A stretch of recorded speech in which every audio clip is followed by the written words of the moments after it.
Hello बच्चों, कैसे आप सब। उम्मीद करते हैं आप सब बहुत बढ़िया होंगे।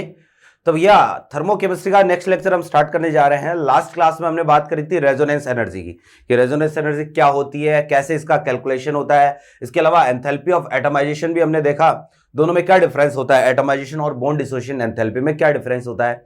और इसके अलावा हमने बात करी थी भैया एंथैल्पी ऑफ न्यूट्रलाइजेशन की, है ना, कि न्यूट्रलाइजेशन एंथैल्पी क्या होती है, इससे रिलेटेड क्वेश्चंस कैसे आते हैं। ये सारी बातें हमने लास्ट क्लास में कर ली थी। अब जो है वो देखो चैप्टर ऑलमोस्ट खत्म होने वाला है, 2-3 इंपॉर्टेंट एंथैल्पीज है वो हम पढ़ लेते हैं, चैप्टर को खत्म करते हैं। तो देखो जरा कि यहीं पर जो है वो एक हमारे पास टर्म है, हालांकि ये जो है ना ये एंथैल्पी ऑफ न्यूट्रलाइजेशन से ही रिलेटेड है, ठीक है। तो topic is enthalpy of ionization. Enthalpy of ionization, देखो जरा कि एंथैल्पी ऑफ आयोनाइजेशन जो है वो क्या होती है। मैंने आपको पिछली क्लास में कहा था कि कोई भी अपने पास अगर strong acid plus strong base है, रिएक्शन हुई, क्या बना, सॉल्ट, और क्या बना, वाटर बना। इस रिएक्शन के लिए डेल्टा आर एच नॉट की वैल्यू जो है ये होती है -13.7 किलो कैलोरी पर इक्विवेलेंट, ठीक है। लेकिन अगर दोनों में से कोई भी एक कंपोनेंट वीक है, ठीक है, कि जैसे मान लो यहां पर जो है वो वीक एसिड है ना, और साथ में जो है वो अपने पास स्ट्रॉन्ग बेस है, या फिर इसी की जगह ऐसा है स्ट्रॉन्ग एसिड, तो दोनों में से कोई एक भी कंपोनेंट वीक है, अब दोनों में ही बनेगा तो वही सॉल्ट और वाटर बनेगा।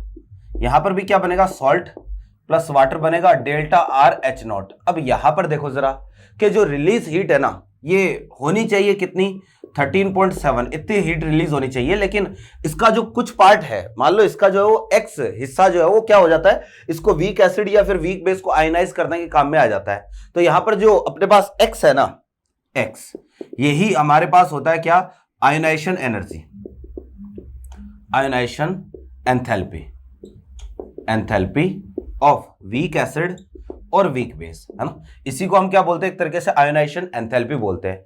तो होता यह है कि भैया अगर दोनों में से कोई भी एक कंपोनेंट वीक होता है या दोनों कंपोनेंट भी वीक होते हैं तो ओवरऑल जो एंथैल्पी चेंज मिलता है ना रिएक्शन में, मिलना चाहिए था 13.7, लेकिन अगर दोनों में से कोई भी एक कंपोनेंट वीक है तो ओवरऑल पूरी रिएक्शन में जो भी एंथैल्पी चेंज मिलेगा वो वास्तव में आपको 13.7 से कम मिलेगा। जो भी एनर्जी रिलीज होगी वो लेस देन 13.7 होगी।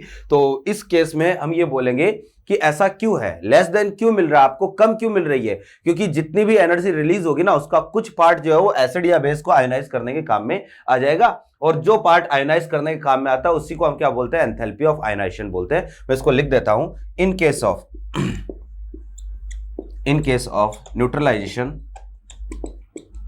Neutralisation of weak acid, weak base, the heat released will be less than 13.7 kilocalorie, because some extent of released heat will be used to ionize the weak acid और weak base, ठीक है। तो कुछ extent जो है ना इसका weak acid या वीक बेस को आयोनाइज करने के काम में आ जाता है, और इसलिए हम ये बोलते हैं कि यहां पर जो है वो क्या होगा, एक तरीके से, है ना, कि कुछ इसका पार्ट जो है वो इसको आयोनाइज करने के काम में आ जाएगा, और जितना पार्ट आयोनाइज करने के काम में आ रहा है वही क्या है, एंथैल्पी ऑफ आयोनाइजेशन है, which is known as enthalpy of ionization, जिसको हम क्या बोलते हैं, एक तरीके से एंथैल्पी ऑफ आयोनाइजेशन बोलते हैं, ठीक है। तो देखो जरा कि एंथैल्पी ऑफ आयोनाइजेशन का मतलब ये होता है एक तरीके से आयोनाइज करने के लिए जितनी हीट आपको चाहिए वीक एसिड या वीक बेस को, उसी को क्या बोलेंगे, एंथैल्पी ऑफ आयोनाइजेशन हम बोलेंगे। अब एक चीज समझना कि भाई जितनी ज्यादा आयोनाइजेशन एनर्जी होगी ना, मान लो एक्स की वैल्यू जितनी ज्यादा होगी, इसका मतलब यह वीक एसिड या वीक बेस को ब्रेक करने के लिए, इसको आयोनाइज करने के लिए उतनी ही ज्यादा एनर्जी की जरूरत है। और अगर ये आसानी से आयोनाइज नहीं हो रहा है, आसानी से H+ रिलीज नहीं कर रहा है, इसका मतलब ये है कि जो एसिड या बेस है उसकी स्ट्रेंथ क्या होगी, एसिडिक या बेसिक स्ट्रेंथ क्या होगी, कम हो जाएगी। तो हम ये बोलेंगे कि आयनाइजेशन एनर्जी जितनी ज्यादा होती है ना, एसिड या बेस की स्ट्रेंथ, वीक एसिड या वीक बेस की स्ट्रेंथ जो है उतनी क्या होगी, कम होगी। तो हम यहां पर लिख देते हैं कि जो रिलेशन आता है ना आयनाइजेशन एनर्जी या एंथैल्पी, ठीक है, ये इनवर्सली प्रोपोर्शनल होती है किसके, एक तरीके से हम ये बोलेंगे कि आयनाइजेशन एंथैल्पी एसिडिक स्ट्रेंथ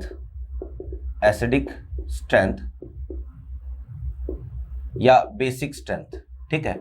और ये जो है वो किसके लिए है, वीक एसिड वीक बेस के लिए, for weak acid and weak base. कोई भी वीक एसिड वीक बेस के लिए, एसिड के लिए एसिडिक स्ट्रेंथ देख लेंगे और बेस के लिए हम बेसिक स्ट्रेंथ देख लेंगे, लेकिन जो है वो होती इनवर्सली प्रोपोर्शनल है। जितनी ज्यादा आयनाइजेशन एनर्जी होगी हम बोलेंगे कि वहां पर जो है वो एसिडिक स्ट्रेंथ एसिड की और बेसिक स्ट्रेंथ बेस की उतनी क्या हो जाएगी, कम हो जाएगी, ठीक है।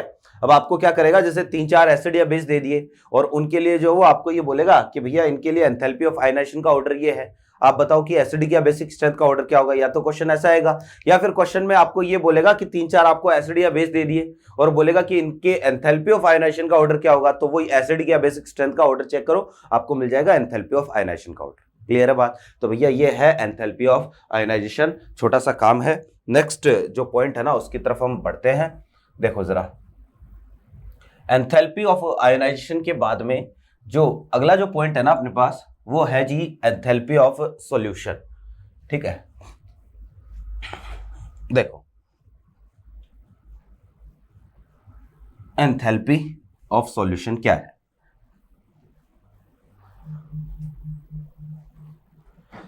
Next is enthalpy of solution.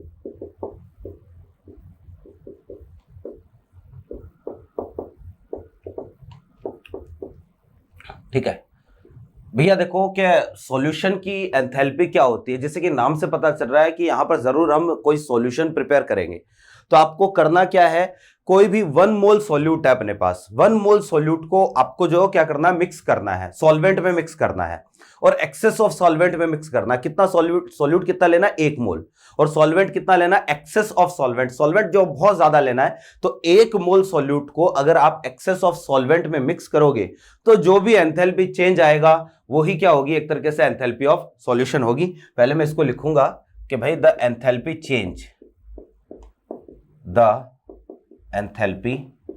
Change when 1 mole of solute is added in excess of solvent, ठीक है, कि when 1 mole of solute is added in excess of solvent is known as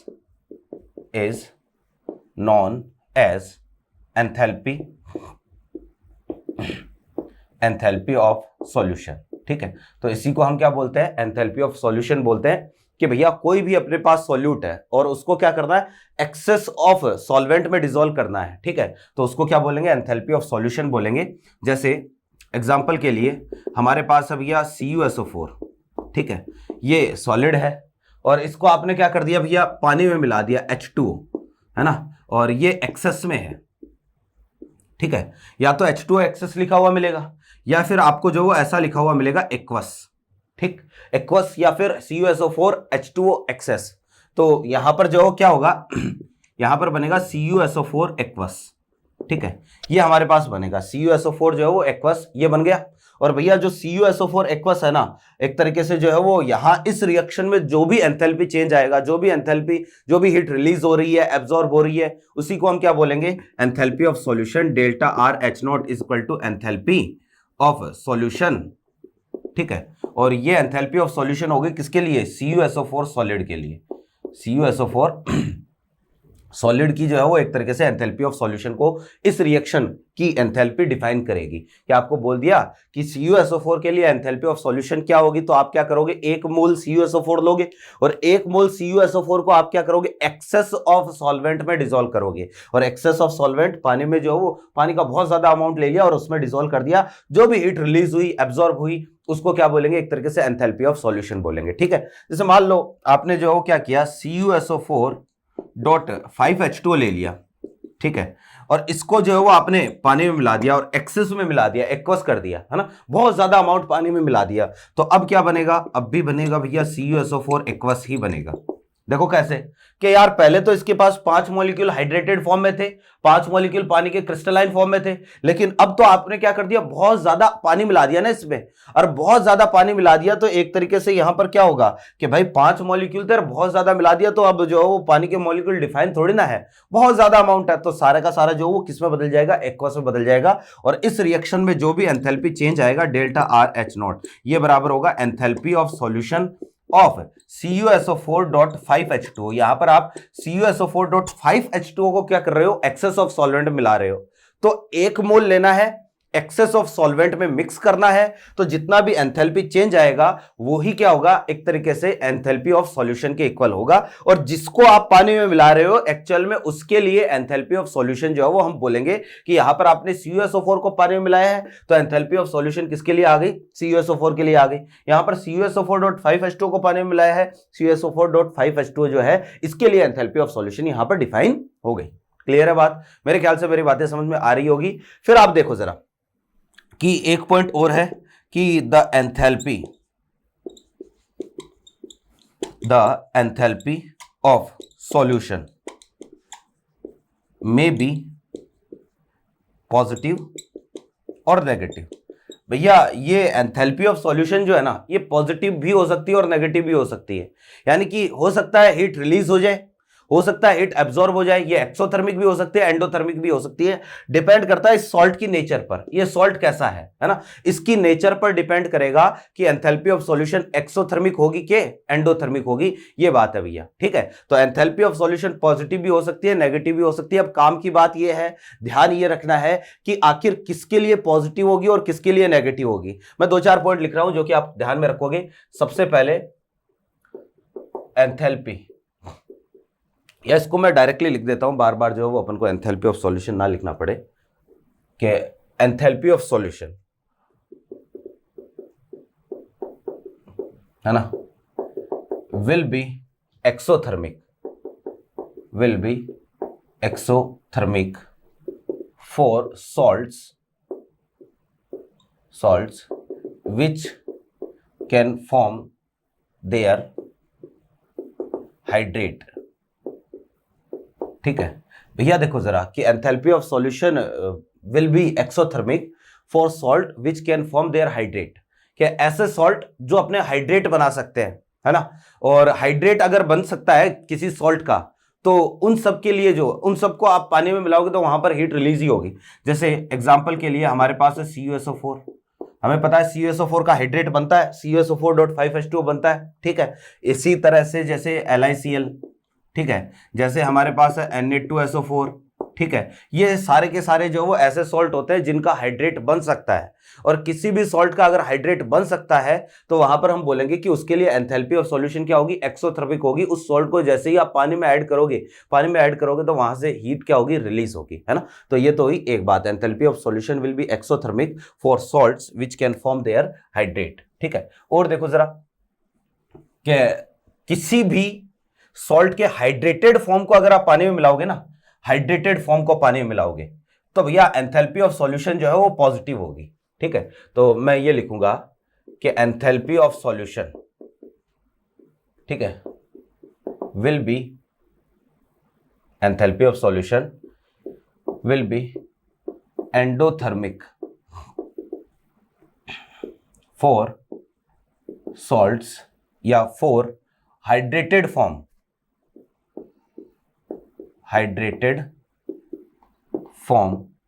of any salt, ठीक है, कि भाई किसी भी salt के हाइड्रेटेड फॉर्म के लिए जो एंथैल्पी ऑफ सॉल्यूशन है वो पॉजिटिव होगी, यानी वहां पर हीट रिलीज होगी। जैसे CuSO4.5H2 को मिलाया, अभी देखा था CuSO4 को मिलाओगे ना, CuSO4 को मिलाओगे तब तो हीट रिलीज होगी, और CuSO4.5H2 को अगर आप पानी में मिलाओगे, एक्सेस ऑफ सॉल्वेंट मिलाओगे, तो वहां पर जो है हीट क्या होगी, एब्जॉर्ब होगी। तो इन सब का हाइड्रेटेड फॉर्म, एग्जांपल के लिए हमारे पास CuSO4.5H2, इसके लिए जो है वो एंथैल्पी ऑफ सॉल्यूशन पॉजिटिव होगी। जैसे Na2SO4.10H2O, है ना, ये इसका hydrated form.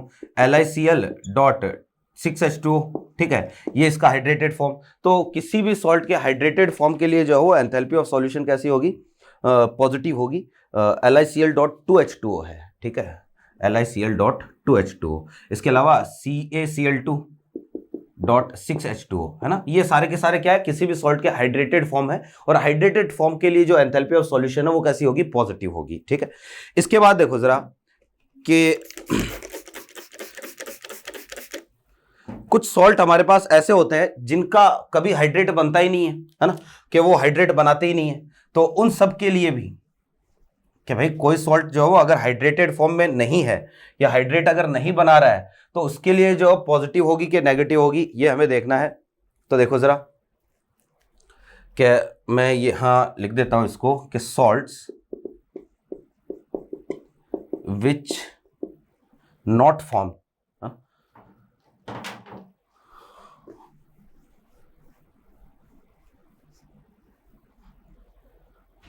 salts which does not forms hydrate,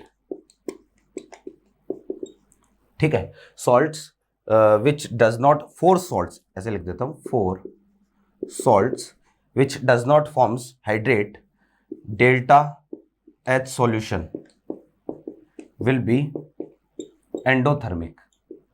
कि भाई जिनका हाइड्रेट बनता ही नहीं है ना, कि पानी में मिलाओगे हाइड्रेट बना ही नहीं सकते, उनके लिए एंथैल्पी ऑफ सॉल्यूशन जो है वो पॉजिटिव होगी। एग्जांपल के लिए जैसे KCl है ना, पानी में मिलाओगे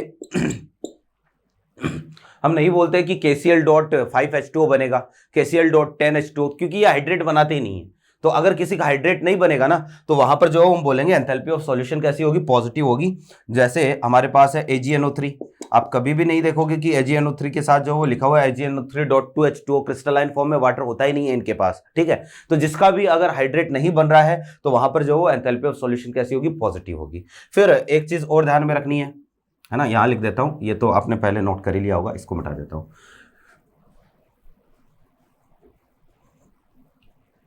देखो कि भैया जी ऐसा है कि कोई भी अगर स्ट्रॉन्ग एसिड और स्ट्रॉन्ग बेस है तो उसके लिए एंथैल्पी ऑफ सॉल्यूशन जो है वो हमेशा नेगेटिव होगी, है ना।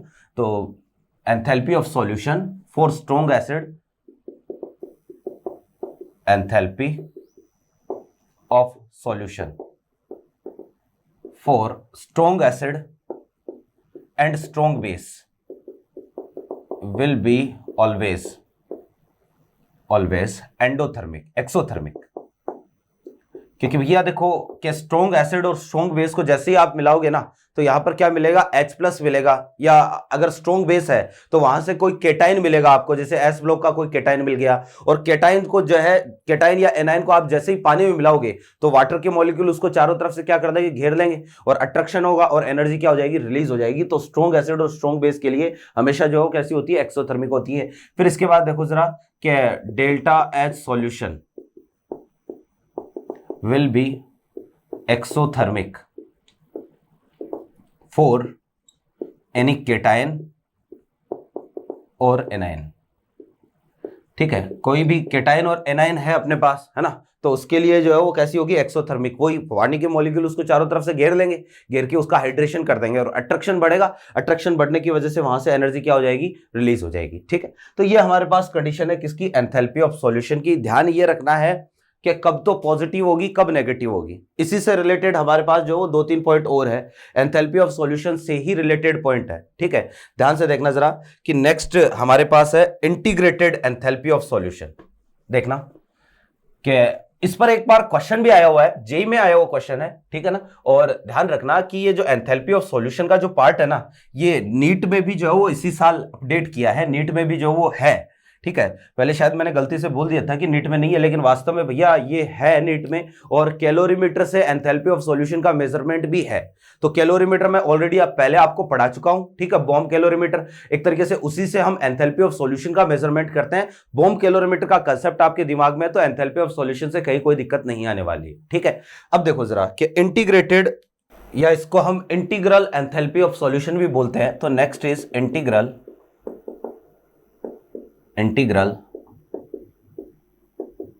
Enthalpy of solution.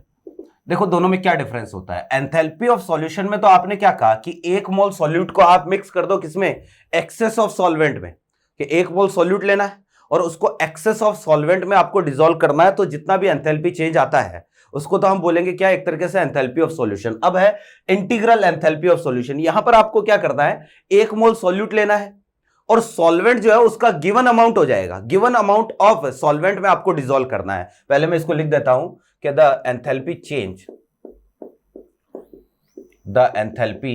Change when 1 mole of solute is dissolved in 1 mole of solute is dissolved in given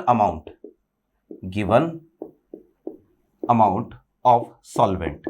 ठीक है कि भाई जो भी सॉल्वेंट का गिवन अमाउंट है, क्या करना है, 1 मोल लेना है और 1 मोल को गिवन अमाउंट ऑफ सॉल्वेंट में मिक्स करना है ना। तो जितना भी एंथैल्पी चेंज आएगा इज नॉन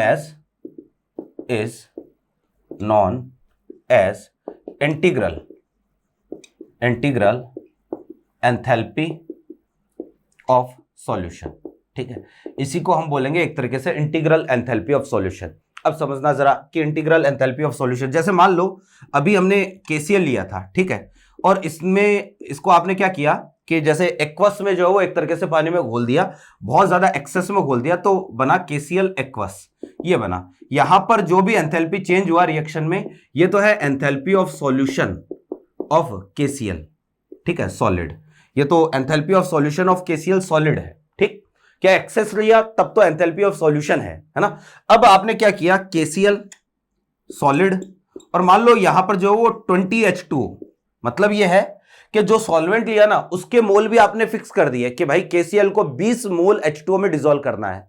तो अब आपने 1 मोल सॉल्यूट को गिवन अमाउंट ऑफ सॉल्वेंट में डिसॉल्व किया, गिवन अमाउंट ऑफ सॉल्वेंट में। ठीक है, तो अब यहां पर बनेगा हमारे पास KCl 20H2। भैया ध्यान रखना, ये जो है ना ये क्रिस्टलाइन फॉर्म में नहीं है।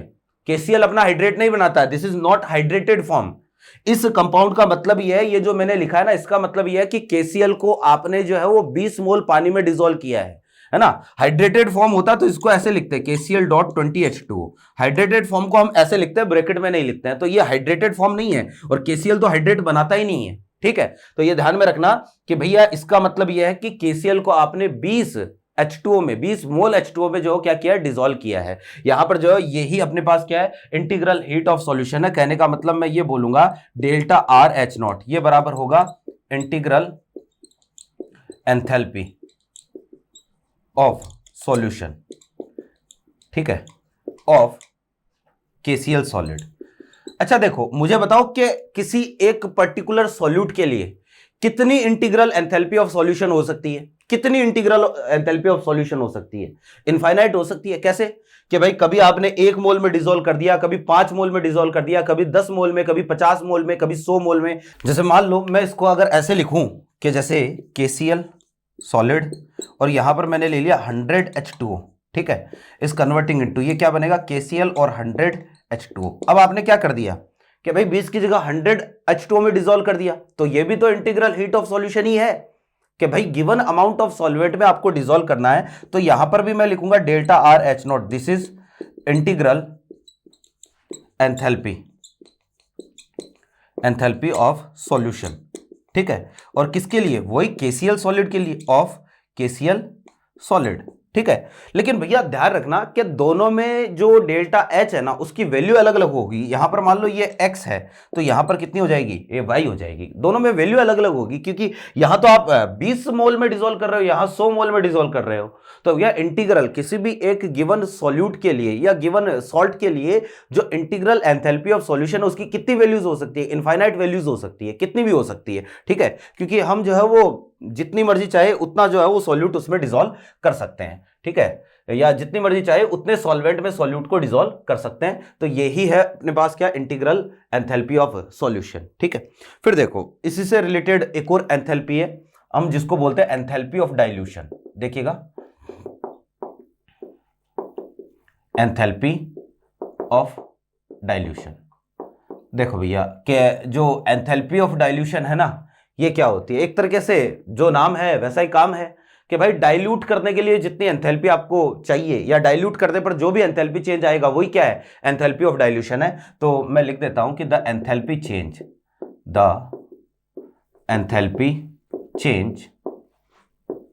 इन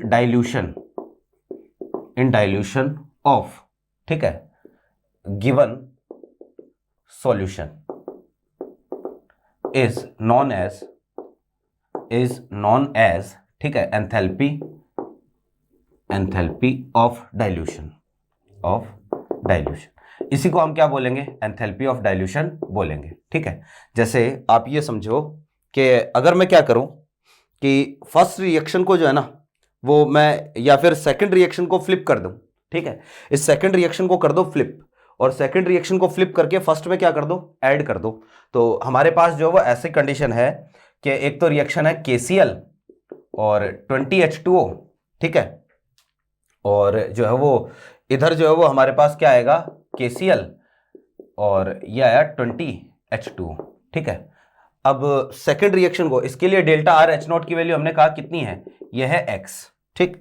सेकंड रिएक्शन को फ्लिप कर दो तो KCl और इधर आएगा कितना, 100H2O, ठीक है, 100H2O, ठीक है। या एक काम करते हैं भैया, सेकंड को नहीं फर्स्ट को फ्लिप करके ऐड करते हैं तो एंथैल्पी ऑफ डाइल्यूशन डिफाइन होगी। मैं फर्स्ट को जो है वो फ्लिप कर रहा हूं, तो हमारे पास फर्स्ट तो आई KCl और ये 20H2O, और इधर जो है वो क्या आएगा, KCl सॉलिड और साथ में जो है 20H2O अलग से, है ना। और इसका डेल्टा R H नॉट कितना हो जाएगा, फिर इसका डेल्टा R H नॉट हमारे पास हो जाएगा -x, क्योंकि हमने जो पहले क्या किया है, x ले रखा है, तो अब कितना हो जाएगा, -x हो जाएगा। फिर इसके बाद देखो जरा कि KCl जो है वो सेकेंड रिएक्शन को इसमें ऐड करना है, तो KCl ये सॉलिड है और इधर कितना आया, 100H2O, और इस कन्वर्टिंग इनटू इधर आ गया KCl और ये 100H2O, और इसके लिए डेल्टा R H नॉट की वैल्यू है कितनी, y, ठीक। अब इन दोनों को हम करते हैं ऐड, इसको तो मैं मिटा रहा हूं, इन दोनों को मैं ऐड कर दूं। तो इन दोनों को जब ऐड करेंगे ना तो ध्यान से देखो क्या आएगा, ये तो कैंसिल हुआ है ना, 20H2O से ये कैंसिल हो गया, तो हमारे पास ये आया कि KCl 20H2O था और इसमें जो आपने 80H2O पानी मिला दिया, तो पानी जैसे ही मिलाया तो ये हो गया KCl 100H2O। ध्यान से देखो जरा कि पहले जो है वो हमारे पास क्या था भैया, 20 मोल H2O में आपने डिसॉल्व किया हुआ था। इसका मतलब क्या है, KCl is dissolved in 20 moles of solvent. तो पहले आपने 20 मोल H2O में KCl को डिसॉल्व किया हुआ था, अब आपने 80 मोल पानी के और मिला दिए, तो टोटल मोल कितने हो गए, 100। तो भाई पानी मिलाना ही क्या होता है, डाइल्यूशन होता है। इस रिएक्शन में जितना भी एंथैल्पी चेंज आएगा डेल्टा R H नॉट, इसी को मैं बोलूंगा क्या, एंथैल्पी ऑफ डाइल्यूशन, इसी को हम बोलेंगे एंथैल्पी ऑफ डाइल्यूशन, ठीक है। और इसकी वैल्यू कितनी हो जाएगी इस केस में, तो डेल्टा R H नॉट यहां पर हो जाएगी कितना, y - x, ये ही इसकी वैल्यू है। तो ये है भैया एंथैल्पी ऑफ डाइल्यूशन। कहने का मतलब अगर डाइल्यूट कर रहे हो तो जितना भी एंथैल्पी चेंज आएगा उसी को हम क्या बोल देंगे, एंथैल्पी ऑफ डाइल्यूशन बोल देंगे। अब जो नेक्स्ट पॉइंट है अपने पास वो भी इसी से रिलेटेड, देखो ये सारी की सारी हम एंथैल्पी ऑफ सॉल्यूशन के टाइप पढ़ रहे हैं कि एक सॉल्यूशन जब प्रिपेयर करोगे, सॉल्यूशन को जब डाइल्यूट करोगे या सॉल्वेंट का अमाउंट चेंज कर दोगे, तो जो है वो जो भी चेंज आएगा वो एंथैल्पी ऑफ सॉल्यूशन का ही एक तरीके से टाइप होता है। अगला जो है ना अपने पास वो है भैया एंथैल्पी ऑफ हाइड्रेशन। देखना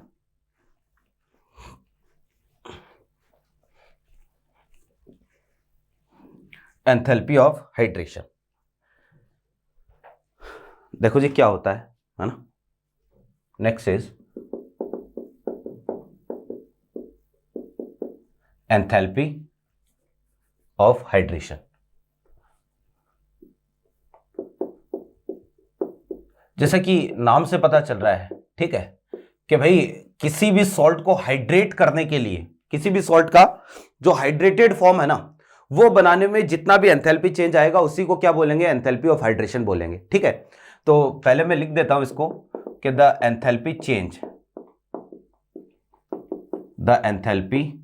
चेंज व्हेन एनी सॉल्ट या any given salt is converted into its hydrated form, ठीक है, is known as enthalpy of hydration.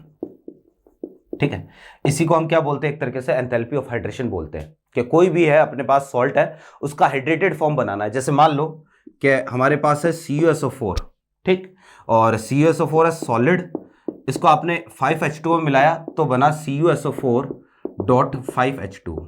ठीक है, अब भाई ये जो रिएक्शन है, इस रिएक्शन में जो भी एंथैल्पी चेंज आएगा, जितना भी एंथैल्पी चेंज आएगा, मैं बोलूंगा इस रिएक्शन के लिए डेल्टा RH0 जो भी होगा ये इक्वल होगा किसके, enthalpy of hydration.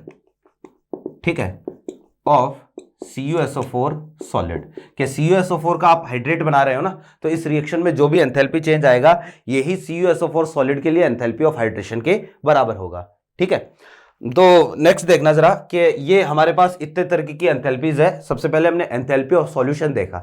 Enthalpy of solution में क्या करना है, आपको एक्सेस ऑफ सॉल्वेंट में मिक्स करना है, 1 मोल सॉल्यूट का एक्सेस ऑफ सॉल्वेंट में मिक्स करना है। ठीक है, तो जितना भी चेंज आएगा वो एंथैल्पी ऑफ सॉल्यूशन। फिर हमने देखा इंटीग्रल एंथैल्पी ऑफ सॉल्यूशन।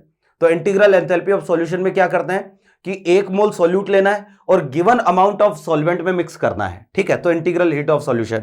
फिर आएगा एंथैल्पी ऑफ डाइल्यूशन। तो एंथैल्पी ऑफ डाइल्यूशन में आपको डाइल्यूट करना है, पानी मिलाना है, जो भी एंथैल्पी चेंज आएगा वो एंथैल्पी ऑफ डाइल्यूशन। फिर हमने देखा कि भैया एंथैल्पी ऑफ हाइड्रेशन, तो इसमें आपको हाइड्रेटेड फॉर्म बनाना है। ध्यान रखना, इंटीग्रल एंथैल्पी ऑफ सॉल्यूशन और यहां पर हाइड्रेशन में डिफरेंस होता है। डिफरेंस क्या होता है कि यहां हाइड्रेशन में हाइड्रेटेड फॉर्म बनेगा, जबकि इंटीग्रल एंथैल्पी ऑफ सॉल्यूशन में हर बार हाइड्रेटेड फॉर्म नहीं बनेगा। ठीक है, तो ये हमारे पास इनमें डिफरेंस भी है। क्वेश्चन देखो कैसा आएगा, जैसे मान लो मैंने आपको बोल दिया कि if enthalpy of solution for CuSO4 and CuSO4.5H2O, ठीक है, both are solid, is 15 kilojoule per mole and 17 kilojoule per mole respectively. Then calculate the enthalpy of hydration of CuSO4 solid. तो आपको ये बोल दिया कि भैया CuSO4 सॉलिड के लिए एंथैल्पी ऑफ हाइड्रेशन क्या होगा, है ना। तो समझना जरा कि सबसे पहले तो आपको एंथैल्पी ऑफ सॉल्यूशन गिवन है ना, तो एक काम करो, इन दोनों के लिए एंथैल्पी ऑफ सॉल्यूशन की रिएक्शन लिखो। जैसे यहां पर मैं लिखूंगा कि CuSO4 सॉलिड है ना, और एंथैल्पी ऑफ सॉल्यूशन के लिए इसको पानी में मिलाना पड़ेगा, तो बना CuSO4 एक्वस। ठीक, ये कंडीशन है। इस रिएक्शन के लिए डेल्टा RH0 की वैल्यू आपको दे रखी कितनी, 15। दूसरा है CuSO4.5H2O। अब इसको पानी में मिलाया तब भी क्या बनेगा, CuSO4 एक्वस ही बनेगा, क्योंकि यहां पर पानी क्या है, एक्सेस में, डेल्टा RH0 की वैल्यू आएगी कितनी, 17 किलोजूल पर मोल। चलो ठीक है, अब भैया आपको जो है वो क्या करना है, आपको बताना है एंथैल्पी ऑफ हाइड्रेशन। और एंथैल्पी ऑफ हाइड्रेशन में तो आपको किसको किसमें बदलना है, तो CuSO4 को आपको बदलना पड़ेगा, किसमें, CuSO4 को बदलना पड़ेगा भैया CuSO4.5H2O। तो ओवरऑल इन दोनों को मिला के आपको ये रिएक्शन बनानी है, कि CuSO4 सॉलिड, ठीक है, प्लस H2O या plus 5H2O is converting into CuSO4.5H2O। आपको तो इन दोनों से ये वाली रिएक्शन बनानी है। अब इन दोनों से ये वाली रिएक्शन बनाने के लिए देखो क्या करेंगे, इन दोनों से ये रिएक्शन बनाने के लिए मैं काम कर रहा हूं, फर्स्ट रिएक्शन को तो जो है वो क्या कर दो आप, एक सेकंड रिएक्शन को एक काम करो, फ्लिप कर दो, सेकंड रिएक्शन को फ्लिप कर दो और दोनों को ऐड कर दो, है ना। तो सेकंड रिएक्शन को फ्लिप करूंगा तो ये कितना आ जाएगा, माइनस का 17 आ जाएगा। अब देखना क्या, इसको तो मैं मिटा रहा हूं, ये तो आपने कर ही लिया होगा ना। तो देखो सेकंड रिएक्शन को अगर हमने कर दिया फ्लिप, ठीक है, इसको कर दिया फ्लिप, तो ये बना CuSO4 aqueous is converting into CuSO4.5H2O plus aqueous, मुझे बता दो डेल्टा RH0 कितना आएगा, ये आ जाएगा माइनस का 17 किलोजूल पर मोल, क्योंकि रिएक्शन को फ्लिप करते हैं ना तो जो है वो डेल्टा H भी क्या हो जाता है, साइन बदल जाता है ना। अब देखो कि जो भी चीजें इन दोनों में कॉमन है वो तो कैंसिल हो जाएगी। क्या क्या, CuSO4 एक्वस से CuSO4 एक्वस कैंसिल हुआ, ये एक्वस और ये एक्वस दोनों में अमाउंट अलग अलग होगा, 5H2 का डिफरेंस होगा, तो ये रिएक्शन ओवरऑल आई जाएगी।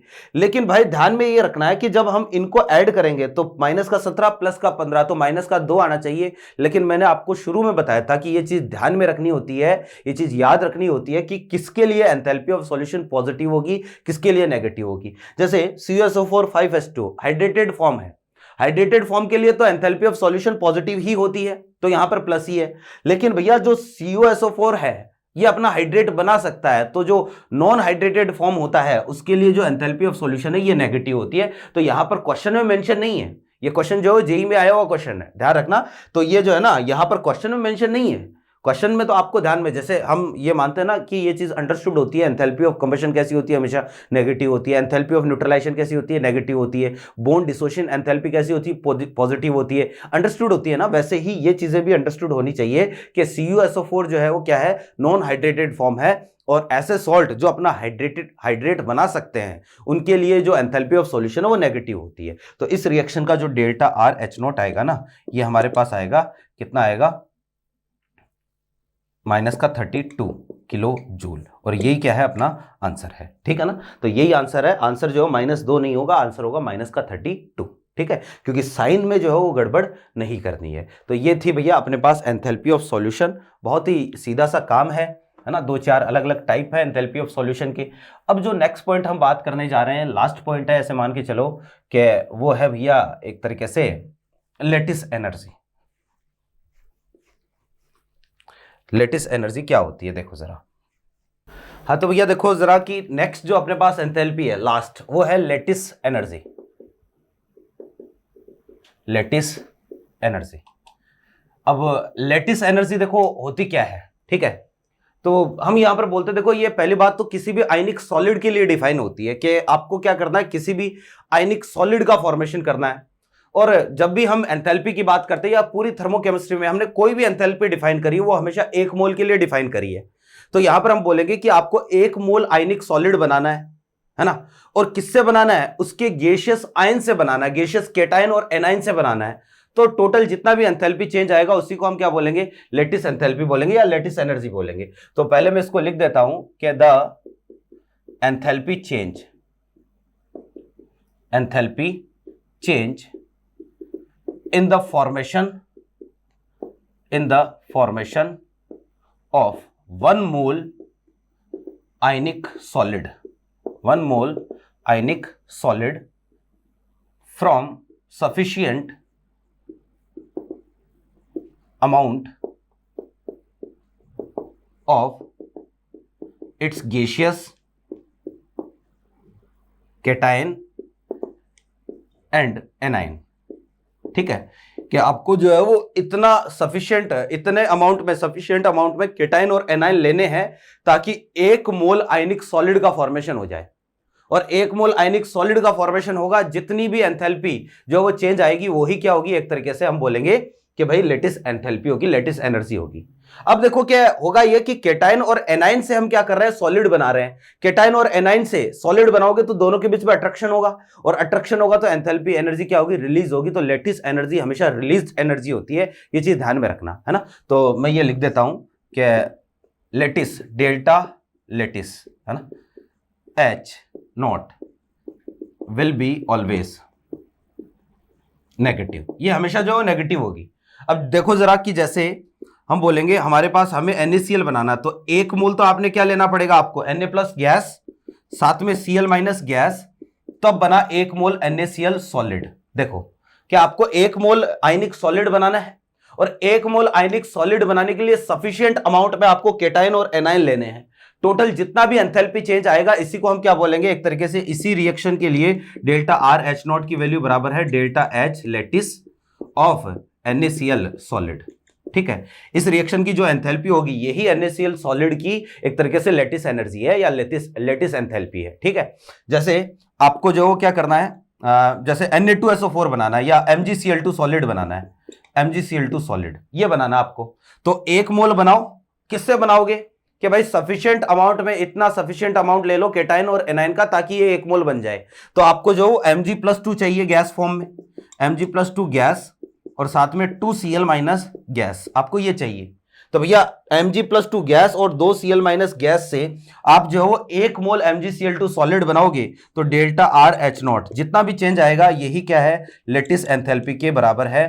किसके लिए? MgCl2 के लिए, MgCl2 सॉलिड के लिए। ठीक है, तो ये है भैया अपने पास लेटिस एंथैल्पी। अब सबसे जरूरी चीज ये कैलकुलेट, इसका मेजरमेंट कैसे करते हैं, तो ये मैं लिख देता हूं कि लेटिस एनर्जी इज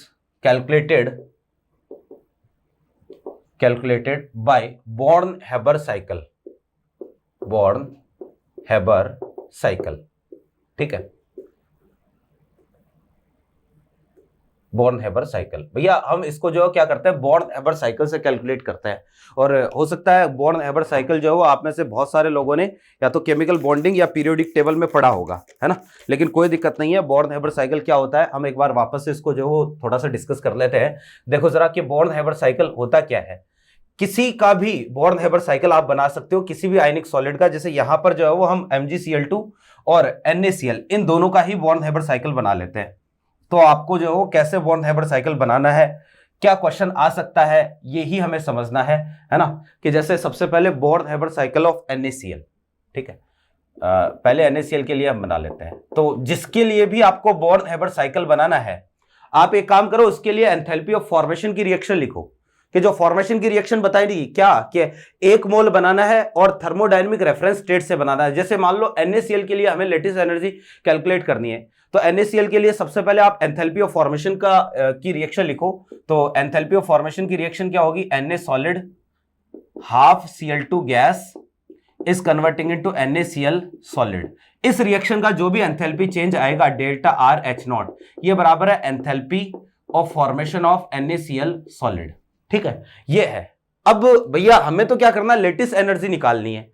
अब लेटिस एनर्जी निकालने के लिए मैंने कहा लेटिस एनर्जी होती क्या है, तो भैया आपको गैसियस आयन से NaCl सॉलिड बनाना है। और गैसियस आयन से NaCl सॉलिड हम बनाएंगे तो जितना भी एंथैल्पी चेंज आएगा वही क्या है, एक तरीके से लेटिस एनर्जी है। तो एक काम करो, देखो कि NaCl सॉलिड को, Na सॉलिड को पहले आप बदलो Na गैस में, Na गैस, और Na सॉलिड को गैस में डायरेक्टली जो आप सॉलिड को गैस में बदल रहे हो, इसको हम बोलते हैं सब्लिमेशन। तो यहां पर आपको एनर्जी देनी पड़ेगी, कितनी एनर्जी, डेल्टा H सब्लिमेशन के इक्वल डेल्टा H0 सब्लिमेशन, इतनी एनर्जी देनी पड़ेगी। ठीक, तब तो Na गैस में कन्वर्ट हो गया। अब Na गैस से 1 इलेक्ट्रॉन आप क्या कर दो, हटा दो। और अगर Na गैस से आप 1 इलेक्ट्रॉन हटाओगे तभी तो Na+ केटाइन बनेगा ना, और गैसियस केटाइन बनेगा। और इलेक्ट्रॉन हटाने के लिए आपको कितनी एनर्जी देनी पड़ेगी, आयोनाइजेशन एनर्जी के इक्वल एनर्जी देनी पड़ेगी। तो आपको जो है यहां पर प्लस आयोनाइजेशन एनर्जी, इतनी एनर्जी आपने दी। ठीक है, और आयोनाइजेशन एनर्जी के इक्वल एनर्जी दी, तब यह कन्वर्ट हो गया किसमें, Na+ गैस में। फिर इधर देखो Cl2 गैस है, सबसे पहले आपको इसको बदलना है Cl में, है ना, कि Cl एटम में कन्वर्ट करना है। तो आपको क्या करना पड़ेगा, आपको हाफ, ठीक है, बॉन्ड एंथैल्पी ऑफ Cl के इक्वल एनर्जी देनी पड़ेगी। इतनी एनर्जी दूंगा तब ये Cl एटम में कन्वर्ट हो जाएगा। ठीक है, हमारे पास वास्तव में Cl2 था ना, तो वास्तव में तो 1 ही मोल है अपने पास Cl का। अब इसको Cl- में कन्वर्ट करना है, तो आपको यहां पर इलेक्ट्रॉन ऐड करना पड़ेगा। और ध्यान रखो कि इलेक्ट्रॉन जब ऐड करते हैं तो इलेक्ट्रॉन एफिनिटी फर्स्ट Ea जो है वो हमेशा नेगेटिव होती है। वो जो है वो पहला इलेक्ट्रॉन जोड़ोगे तो वहां पर जो वो हीट क्या होगी, रिलीज होगी। बाकी जो है वो अगर पहले के बाद दूसरा तीसरा इलेक्ट्रॉन जोड़ोगे तो आपको हीट देनी पड़ेगी। तो यहां पर Ea के इक्वल एनर्जी जो है वो रिलीज हो जाएगी, है ना, और बन जाएगा Cl- गैस। अब देखो जरा कि Na+ और Cl- इन दोनों से ही मैंने कहा कि अगर आप NaCl सॉलिड बनाते हो कि भाई गैसियस कैटायन और गैसियस एनायन से अगर आप क्या बनाते हो, सॉलिड बनाते हो, आयनिक सॉलिड बनाते हो, उसका 1 मोल बनाते हो, तो टोटल जितना भी एंथैल्पी चेंज आता है उसी को हम क्या बोलते हैं, लेटिस एंथैल्पी। तो यहां पर लेटिस एनर्जी के इक्वल एनर्जी जो है वो क्या हो जाएगी, NaCl की जो लेटिस एनर्जी है ना, उसके इक्वल एनर्जी जो है वो यहां से रिलीज हो जाएगी। ठीक है, अब देखो जरा कि हैश लॉ जो है वो ये कहता है कि आप चाहे जो वो इससे इधर से चले जाओ चाहे इधर से चले जाओ, डेल्टा H तो क्या होता है, स्टेट फंक्शन होता है, और स्टेट फंक्शन की वैल्यू जो है पाथ पर डिपेंड करेगी नहीं। तो हम चाहे इधर से चले जाए चाहे इधर से चले जाए, दोनों में ही टोटल एंथैल्पी चेंज क्या रहेगा, बराबर रहेगा। तो यहां पर मैं लिखूंगा according to Hess law, according to Hess law. ये हमने पहले भी जो है वो शुरू में पढ़ा था कि हैश लॉ क्या होता है। तो हैश लॉ ये कहता है कि चाहे आप इधर से चले जाओ चाहे इधर से चले जाओ, टोटल एंथैल्पी चेंज जो है वो बराबर होगा। तो हम देखते हैं कि इधर गए तो कौन कौन सी एंथैल्पीज आपको देनी पड़ी। सबसे पहले डेल्टा एच सब्लिमेशन, ये आपको देना पड़ा किसके लिए, Na सॉलिड के लिए, ठीक है। फिर जो है वो आपको आयनाइजेशन एनर्जी देनी पड़ी, किसके लिए देनी पड़ी, Na, है ना, गैस के लिए आयनाइजेशन एनर्जी आपको देनी पड़ी। फिर इसके बाद में इधर आते हैं तो आपको half bond enthalpy of ClCl ये देनी पड़ी। फिर यहां से जो इलेक्ट्रॉन एफिनिटी के equal, electron affinity of Cl, इसके इक्वल एनर्जी जो यहां से रिलीज हो गई। और फिर जो है वो यहां से आए तो माइनस डेल्टा लेटिस एनर्जी, ठीक है, ऑफ NaCl सॉलिड, इतनी एनर्जी जो है वो क्या हो गई, यहां से रिलीज हो गई, ठीक है। और ये सारा जो है वो बराबर होगा किसके, enthalpy of formation of NaCl solid की, ये बराबर होगा, ठीक है। ये है बोर्न हेबर साइकिल। अब इसमें जो है ना आपको ये सारे डेटा गिवन होगा, 1 2 3 4, ये सारे डेटा जो है वो आपको गिवन होंगे। लेटेस्ट एनर्जी पूछेगा और आपको NaCl के लिए एंथैल्पी ऑफ फॉर्मेशन देगा, sublimation energy, ionisation energy, electron affinity, इन सारी की सबकी वैल्यूज देगा। और आपको जो है वो क्या पूछेगा, केवल फॉर्मेशन एंथैल्पी पूछेगा किसके लिए, या फिर केवल लेटेस्ट एंथैल्पी जो है वो पूछेगा। या हो सकता है इसमें 1 2 3 4 5 एंड 6 टोटल 6 चीजें हैं, 6 में से कोई भी 5 चीजें आपको दे देगा, छठी चीज आपको पूछेगा, ऐसा ही क्वेश्चन आएगा, है ना। जैसे हम यही काम करते हैं भैया जी MgCl2 के लिए। MgCl2 के लिए हमें सेम यही जो है वो बॉर्न हेबर साइकिल बनाना है। तो देखो जरा कि कैसे बनाएंगे MgCl2 के लिए बॉर्न हेबर साइकिल। यही तरीका है, आपको क्या करना है, जिसका भी बॉर्न हेबर साइकिल बनाना है ना, सबसे पहले उसके फॉर्मेशन की रिएक्शन लिख दो, और फिर जो है वो जो भी अपने पास फॉर्मेशन में कॉन्स्टिट्यूएंट एलिमेंट है उनको गैसियस कैटाइन और गैसियस एनाइन में कन्वर्ट कर दो, और दोनों प्रोसेस में जितनी भी एंथैल्पी जो है वो इन्वॉल्व है उन सबको ऐड करके जो है वो हीट ऑफ फॉर्मेशन के इक्वल कर दो। जैसे फॉर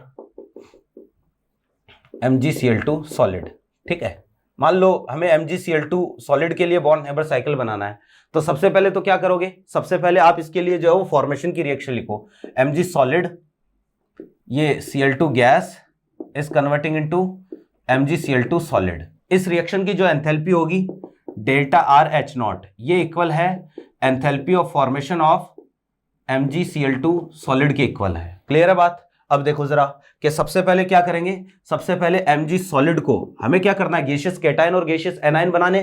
तो पहले इसको गैस में कन्वर्ट करो, Mg गैस में कन्वर्ट किया, और Mg गैस में कन्वर्ट करने के लिए यहां एंथैल्पी देनी पड़ेगी, कौन सी, सब्लिमेशन एनर्जी देनी पड़ेगी। तो डेल्टा H0 सब्लिमेशन, ये एनर्जी आपने यहां पर दी, है ना, ये पॉजिटिव है क्योंकि हम इसको दे रहे हैं। फिर आपको यहां से इलेक्ट्रॉन हटाना पड़ेगा, माइनस पहला इलेक्ट्रॉन आपने हटाया तो आपने फर्स्ट आयोनाइजेशन एनर्जी यहां पर दी, Ea फर्स्ट, ठीक है, Mg प्लस की पहली आयोनाइजेशन एनर्जी दी, तो ये जो है वो कन्वर्ट हो गया Mg प्लस में। लेकिन MgCl2 बनाने के लिए आपको Mg+2 चाहिए, तो आपको जो एक और आयोनाइजेशन एंथैल्पी यहां पर देनी पड़ेगी, आयोनाइजेशन एंथैल्पी सेकंड, तब बनेगा Mg+2, ठीक है। तो देखो जरा ये गैस Mg+2 तो आ गया गैस में, है ना। फिर Cl के लिए अब पहले इसको गैसियस एटम में कन्वर्ट करो, तो 2Cl ये गैस में कन्वर्ट किया, तो आपको जो बॉन्ड एंथैल्पी ऑफ Cl के इक्वल एनर्जी, इतनी एनर्जी देनी पड़ेगी, बॉन्ड को तोड़ना पड़ेगा ना, तभी तो गैसियस एटम में कन्वर्ट होगा। फिर इसके बाद में आप क्या करो भैया, इसको जो है वो इसमें इलेक्ट्रॉन ऐड करो, और Cl माइनस जो है वो बनाओगे, Cl से Cl माइनस बनाओगे तो इलेक्ट्रॉन एफिनिटी की इक्वल एनर्जी क्या होगी, रिलीज होगी, क्योंकि फर्स्ट Ea नेगेटिव होती है, बाकी सारी पॉजिटिव होती है। तो यहां पर minus electron affinity of Cl, ठीक है, इतनी Ea रिलीज होगी। लेकिन ये तो 1 मोल के लिए, हमारे पास तो क्लोरीन कितने हैं, 2 है ना, तो -2 Ea ऑफ Cl, है ना, तब जाके ये कन्वर्ट होगा 2Cl माइनस में। ये लो जी 2 इलेक्ट्रॉन आपने यहां पर ऐड कर दिए, ठीक है, कि भाई हर एक क्लोरीन में 2 इलेक्ट्रॉन, हर एक क्लोरीन में 1 इलेक्ट्रॉन ऐड करना है। तो अब देखो कि गैसियस कैटाइन और गैसियस एनाइन, इन दोनों से जब आप MgCl2 बनाओगे तो यहां पर लेटिस एनर्जी के इक्वल एनर्जी जो है वो क्या हो जाएगी, रिलीज हो जाएगी, और यही MgCl2 की लेटिस एनर्जी है। अब देखो कि बोर्न हेबर साइकिल के अकॉर्डिंग जितनी भी एंथैल्पी, चाहे इधर से चले जाओ चाहे इधर से चली जाओ, हैश लॉ के अकॉर्डिंग दोनों तरफ टोटल एंथैल्पी चेंज क्या रहना चाहिए, बराबर ही रहना चाहिए। तो मैं बोलूंगा देखो सबसे पहले आया डेल्टा H सब्लिमेशन, तो delta H sublimation of Mg solid ये आपने दी।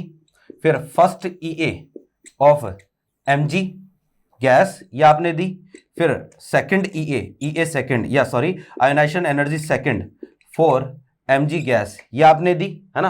जितनी भी एनर्जी देने वाली है वो तो पॉजिटिव करते जाओ, रिलीज एनर्जी माइनस करते जाओ। फिर सेकंड में आपने बॉन्ड एंथैल्पी ऑफ Cl की इक्वल एनर्जी दी, फिर -2 इलेक्ट्रॉन एफिनिटी किसके लिए, Cl के लिए, Cl गैस के लिए, इतनी एनर्जी यहां से क्या हो गई, रिलीज हो गई। फिर लेटिस एनर्जी की इक्वल एनर्जी रिलीज हो गई, डेल्टा लेटिस, ठीक है, H0 ऑफ MgCl2 सॉलिड, जो कि हमें कैलकुलेट करनी है। और ये सारा एंथैल्पी चेंज जो है वो बराबर हो जाएगा किसके, enthalpy of formation of MgCl2, delta H0 of MgCl2 solid. ये लो जी, यही क्या है अपने पास, बॉर्न हेबर साइकिल है। अब इस इक्वेशन में हमारे पास 1 2 3 4 5 6 7 टोटल 7 चीजें हैं, और 7 में से जो है वो 3 वैल्यूज आपको मिलेगी, 3 चीजें आपको मिलेगी, सॉरी 7 में से जो 6 चीजें आपको मिलेगी, 7वीं आपको पूछेगा। तो भैया ये है हमारे पास एक तरीके से थर्मोकेमिस्ट्री, जितने भी इंपॉर्टेंट हीट है जो भी है एंथैल्पी सारी हमने देख ली। इसके अलावा छोटी मोटी कुछ एक हीट बाकी है, जैसे enthalpy of vaporization, enthalpy of जो है वो ट्रांजिशन, एंथैल्पी ऑफ सब्लिमेशन। हालांकि सब्लिमेशन तो हमने यहीं पर बात कर ली है। तो एक चीज मैं बता देता हूं कि इनके अलावा कोई भी एंथैल्पी आए, ये चीज ध्यान में रखना, हम पूरी थर्मोकेमिस्ट्री में 1 मोल के लिए ही एंथैल्पीज को डिफाइन करते हैं, कि एंथैल्पी जब भी डिफाइन होगी वो कितने मोल के लिए डिफाइन होगी, 1 मोल के लिए डिफाइन होगी। जैसे एंथैल्पी ऑफ, मान लो आपको दे दिया एंथैल्पी ऑफ फ्यूजन, तो क्या बोलूंगा, 1 मोल सॉलिड को लिक्विड में बदलने के लिए जितनी एंथैल्पी चाहिए या जो भी एंथैल्पी चेंज आएगा वो enthalpy of fusion. Enthalpy of vaporization, तो 1 मोल लिक्विड को वेपर में बदलने के लिए जो भी एंथैल्पी चेंज आएगा वो ही क्या हो जाएगी, एंथैल्पी ऑफ वेपराइजेशन हो जाएगी, है ना। तो ये है। तो उम्मीद करते हैं थर्मोकेमिस्ट्री आपकी अच्छे से क्लियर हो गई होगी। किसी भी लेक्चर में कोई भी जो है वो दिक्कत आए, एक बार लेक्चर दोबारा देखो भैया, ठीक है। और भैया मैं जो है वो व्हाट्सएप पर भी चैनल जो है वो हमने बना लिया है, तो व्हाट्सएप पर भी आप चैनल को ज्वाइन कर सकते हो। उसका लिंक भी जो है वो डिस्क्रिप्शन में मैंने दे रखा है, तो वो भी आप जो है वो ज्वाइन कर लो, ताकि आपको चैनल से रिलेटेड या पढ़ाई से रिलेटेड कोई भी अपडेट है वो जल्दी से जल्दी आपको मिल जाए, है ना। और भैया किसी भी तरीके का कोई भी मान लो डाउट होता है, किंतु परंतु होता है, या यहाँ पर हो सकता है मेरे से कैलकुलेशन मिस्टेक हो जाए, या कई बार जो है वो लिखने में इधर उधर हो जाए, फाइनल जो चीज एनसीईआरटी में लिखी है वो ही सही होगी, मैं बार बार हर लेक्चर में बोल रहा हूँ। और भैया लेक्चर को शेयर तो जरूर करना है, क्योंकि जो है वो हमें बहुत जल्दी जो है बहुत सारे बच्चों तक पहुंचना है। और देखो जरा कि यही सारी बातें हैं। बाकी नेक्स्ट क्लास में हम एक नए चैप्टर के साथ मिलते हैं। तब तक के लिए अपना खूब ध्यान रखें, खूब पढ़ें, खूब बढ़ें, एनसीईआरटी पर फोकस करें, अपनी पढ़ाई पर फोकस करें। मिलते हैं नेक्स्ट क्लास में। Thank you.